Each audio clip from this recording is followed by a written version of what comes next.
ये अगर कहूँगी कि मुझे में अहंकार नहीं है तो ये भी अहंकार ही है क्योंकि इस दुनिया में कोई भी ऐसा नहीं है जिसको अहंकार ना हो। किसी को ज़्यादा होता है, किसी को बहुत छोटे रूप में होता है, उसको समझ नहीं आता।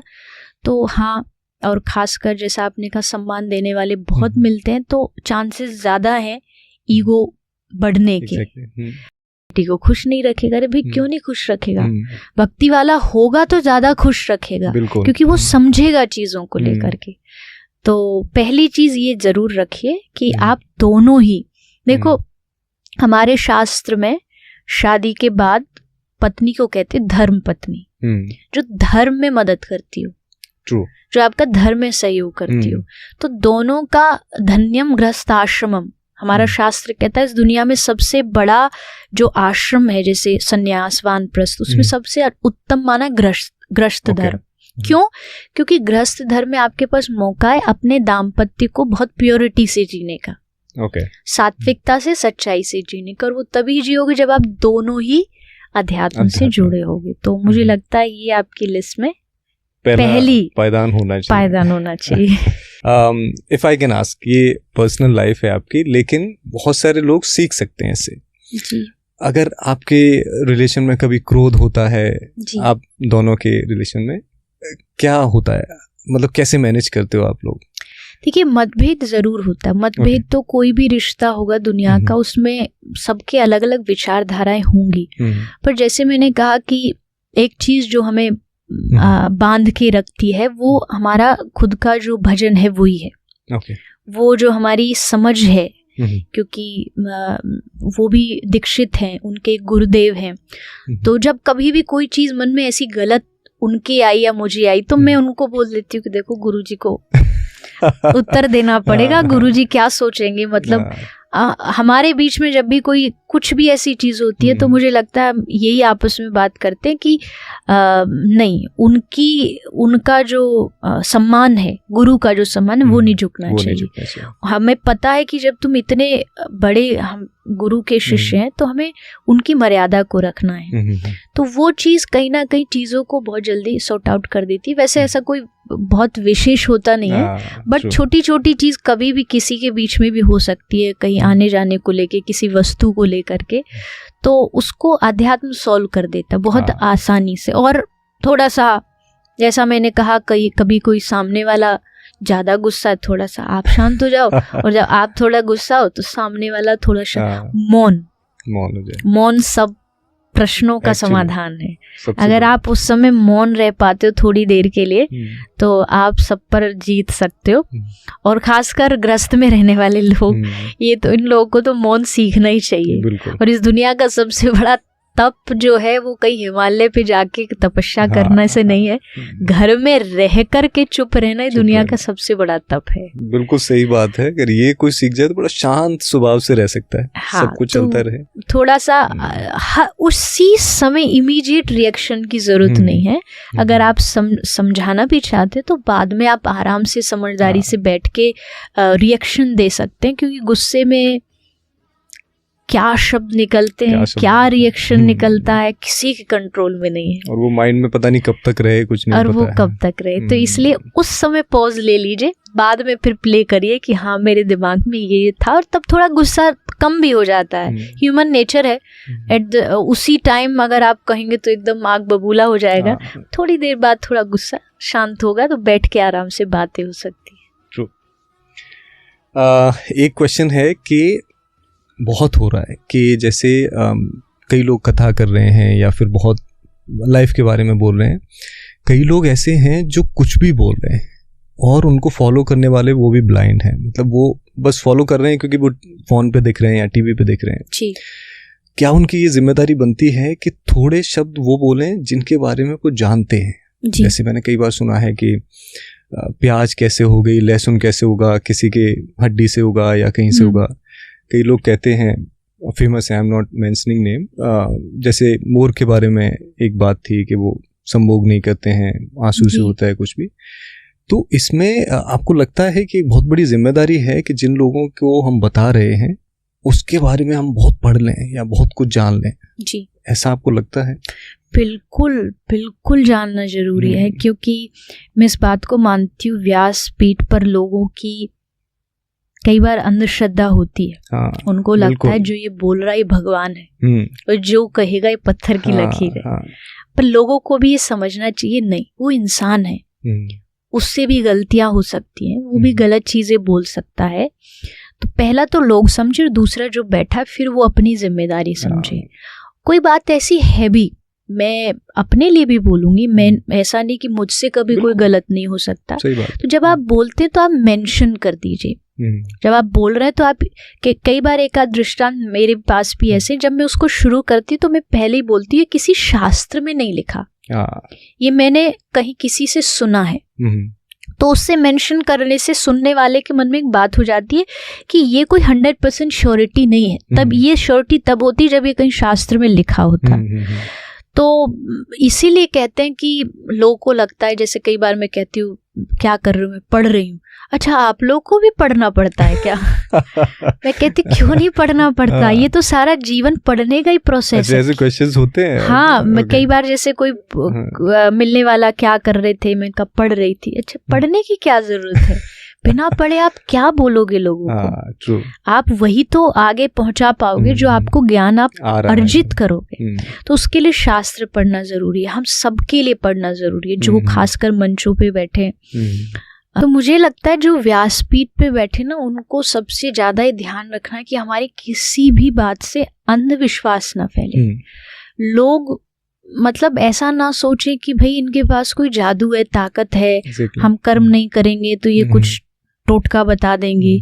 तो ये वही सिखाएगा जो उस व्यासपीठ पे बैठा है। अगर मैं ये कह दूं, आज भी मुझे पता है, मैं ये कह दूं कि तुम्हें कुछ नहीं करने की जरूरत है, बस एक हाथ में ये पहन लो, उंगली में ये पहन लो, तो लोग मान लेंगे।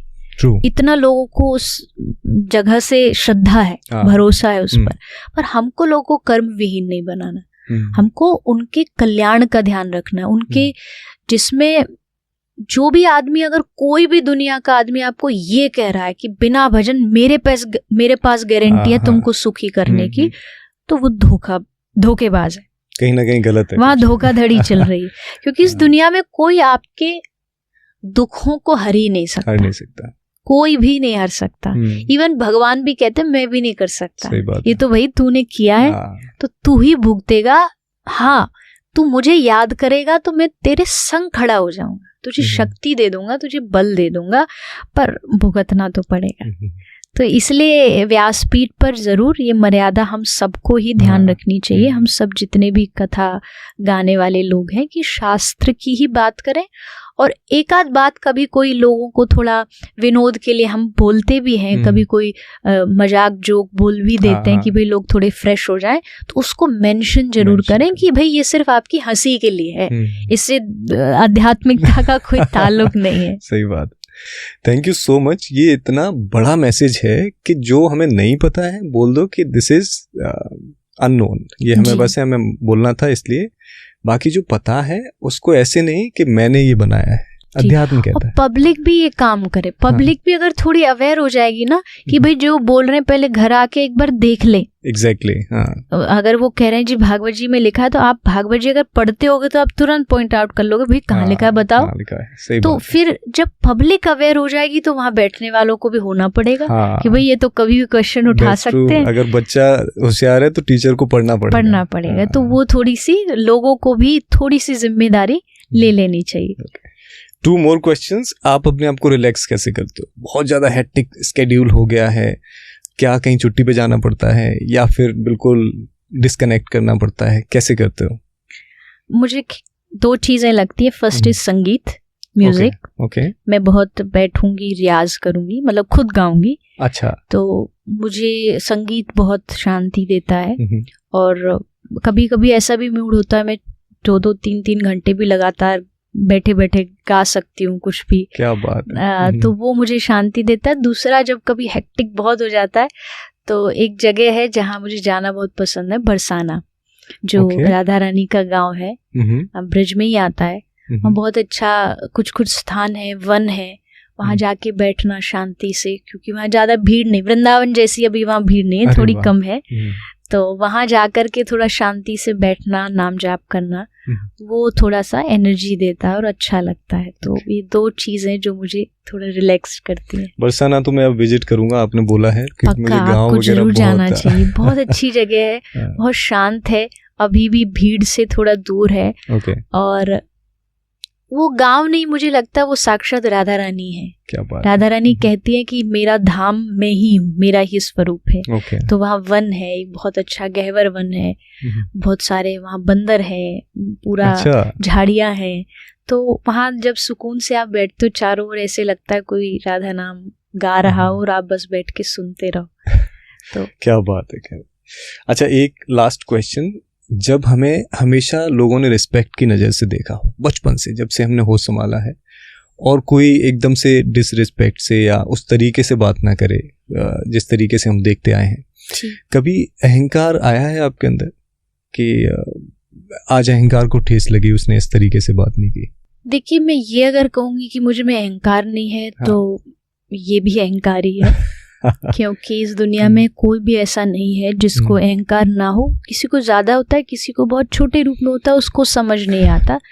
तो हाँ, और खासकर जैसा आपने कहा, सम्मान देने वाले बहुत मिलते हैं, तो चांसेस ज्यादा हैं ईगो बढ़ने के। पर हाँ, ऐसा बहुत बार हुआ है, कई सारी ऐसी चीज़ों में होता है, कमेंट्स में होता है, या कोई ऐसा इंसिडेंट हो जाता है जिसमें लोग बहुत हावी हो जाते हैं कि भाई आपने गलत किया, गलत बोला। और खासकर जिस हॉस्पिटल को हम चलाते हैं, इसमें बहुत सारे लोग विरोध वाले भी आ जाते हैं कि भाई आप तो ये पैसा कमा रहे हो, बिजनेस कर रहे हो, हमने फ़ोन किया था, आपने फ़ोन नहीं उठाया, आपने एम्बुलेंस नहीं भेजी।